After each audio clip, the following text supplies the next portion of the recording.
Well, thank you for including me. Ahmed is very persistent, even though I do not claim to have great expertise on the Israel-Palestine issue. My expertise is really to the west, as you point out, in the Balkans, and to the east, Iraq, Kurdistan, Afghanistan in recent years.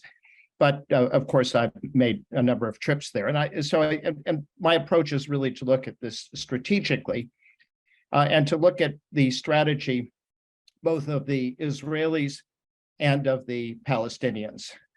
My first trip to Israel was in 1984, and I had lunch with Abba Eban, and he told me something that I'm sure everybody's familiar with. He'd been, of course, the foreign minister during the '67 war, and he said Israel can be two of the following three things, but not all three. It can be a Jewish state, it can be a democracy, or it can be Greater Israel, meaning including the West Bank, but it can't be all three. And because it can't be all three, this was, of course, the basis for the two-state solution. You would have a Palestinian state and an Israeli state. But it's clear that the Israeli voters have basically rejected the two-state solution. And it has now elected the most far-right government I think in Israeli history. It will give Netanyahu appears poised to give major positions to a couple of characters who really are beyond the pale.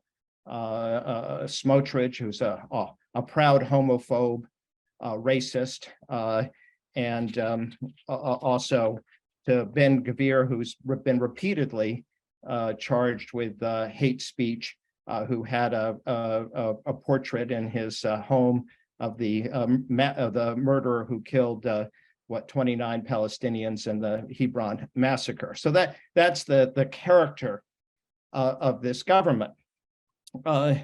And the way in which Israel has proceeded makes it obviously harder and harder to have a two-state solution. But what does a one-state solution actually mean? In politics, nothing is forever. And sooner or later, there will be a left-wing government in Israel in power with votes of Israeli Arabs. And one of the very things that they're going to do, because it's very logical politically, is to extend the franchise to more and more Arabs, and because that's the way you keep winning elections. And so, if you look over the long term, I think you may end up with a one-state solution, which is not so different from what the PLO envisioned originally, a one-state solution of Arabs and Jews. I know I oversimplify the history here.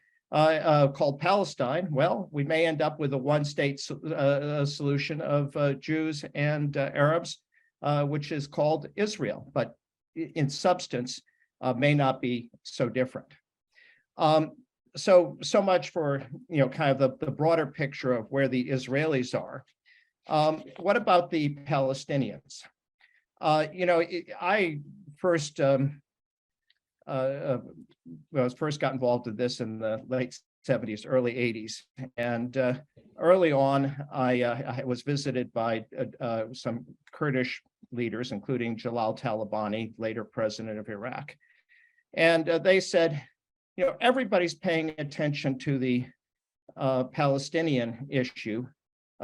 Perhaps we should adopt their tactics. I mean, nobody pays attention to the Kurds, even though, of course, there are 30 million of them, the largest people without their own state. Of course, I said, I'm not sure that that's a good idea. And I wouldn't say that my advice was decisive. That was just not how they operated.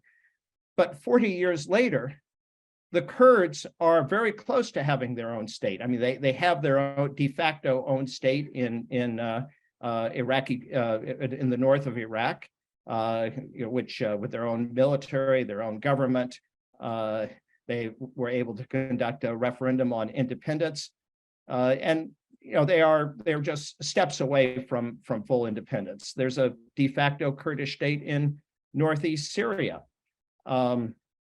How long that lasts is obviously an open question.